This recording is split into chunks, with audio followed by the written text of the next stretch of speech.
In this primer episode, we take a bit of a dive into our guest's background, giving you a sneak peek into their origin story as well as the challenges that they've faced and the things that drive them. If you enjoy what you hear, don't forget to listen to our main episode, which drops every Friday. And please do remember to like, subscribe, and rate us, as it really helps with our discoverability.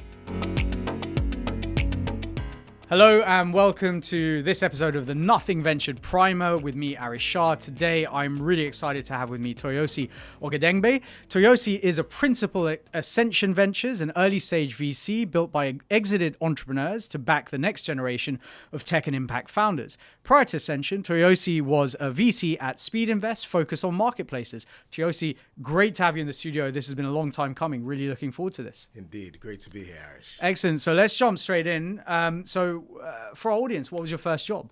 Oh, my first job, I was actually stacking shelves at the local news agents in Dulwich.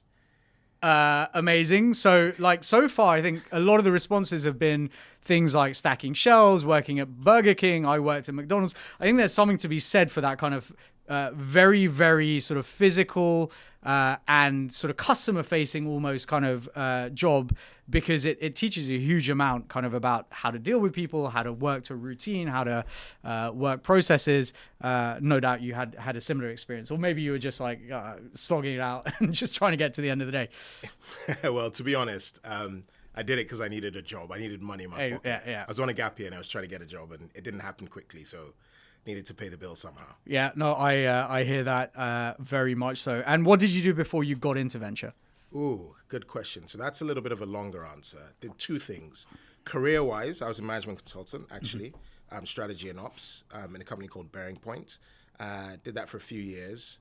And then after that, I then founded a company that was connecting tech companies in Africa to private investors. And it was there, really, that the love of startups really started to build. And that was Creandum, was it? No, actually. So the company that I started was called AFI, Speedinvest. Okay. So it was kind of like a marketplace or a platform. So think a little bit like crowdfunding-ish. So on the one side, you have the companies from Africa, and we'll talk about Africa later on in the podcast, I'm sure. And then on the other side, you had private investors who were interested in backing, high growth, amazing potential companies in Africa. Mm-hmm. Okay, makes a lot of sense. And so what was it that then triggered your move into VC? So actually, before I founded the company with a friend of mine, I had angel invested in two companies, both in Africa at the time. One was a clean tech company out of Uganda. The other was an e-commerce business out in Nigeria. And both of those, I just enjoyed the process, like the process of liaising with entrepreneurs, helping them think through their strategies, actually backing them with capital that was going to be meaningful, no matter how small.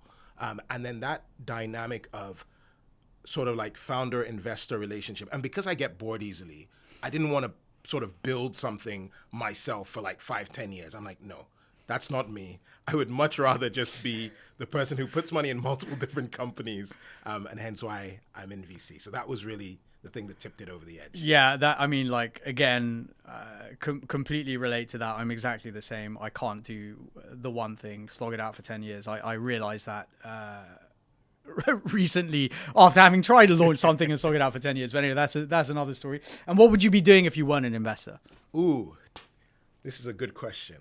I'd probably just be chilling out on a beach with my family. Nice. Doing a lot of traveling. I love traveling. Uh-huh. Actually, traveling, food, basketball, spending time with family, and just walks in the park, somewhere where the weather's always hot.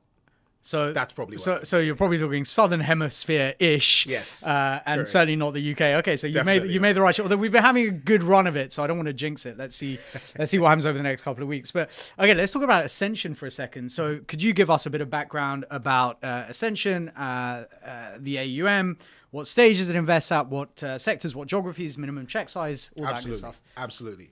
So as you said earlier, Ascension Ventures is basically a pre-seed and seed fund that was founded by exited entrepreneurs. And now we're effectively still that, except that it's got a bit bigger over time. It started back in 2015, maybe 2014, can't remember the actual year. But essentially, AUM at the moment, on a relative scale, is small, but interesting things are coming. Okay. Watch this space. Excellent. So first of all, AUM is 80 million, I think, or 85 million pounds. In terms of the industries that we back, we basically back anything tech or tech enabled, whether that's like commerce, fintech, health tech, sustainability. We do quite a bit of that. New media, or we call it new media, and a lot of that is off the back of the founders' previous experience. So they basically found a media company. Two of the partners founded a media company back in the day. And then in terms of check sizes, so we do round about on average 250K checks on, and this is important to say. So we're kind of split into two. You've got the tax efficient side, and then you've got the EIS fund, presumably. Yeah, so SEIS and EIS. Right. Pre-seed and seed, but then we also have the institutional side, and we're quite different in that regard because we're kind of like an impact fund on the institutional side. So what that means is trying to address, right now we're actually raising Ascension Fund 3, and so we're basically trying to address poverty. So the bottom 50% of the people in the UK who are, or maybe even globally to an extent, but largely predicated on the UK, we're trying to target the bottom 50%. And so any company that is building things to improve access to, let's say, energy, education, transport, and bring the costs down, or food, etc., then those are the kind of companies that we want to back. Now, it's interesting because I don't necessarily think that profit and purpose are separated. And again, we'll talk about Africa in a second. But I think there are some companies that are just building things that I would argue they don't really matter, or maybe they do matter, but the extent we could get into like 15-minute grocery and all that sort of stuff, right? Like interestingly, we had Zeka Len on the podcast recently from Responsibly VC out in he's based out in Southern California, and I had this debate with him because I've always had this kind of very strong opinion almost that it is very hard as a founder to be impact focused and raise from venture capital because you potentially ultimately sacrifice either the impact or the returns, right? It's very hard to marry those two things up. But I guess, and I think this is the argument that most impact funds would make, is that if you impact people directly and in a massive way, then actually the returns are there.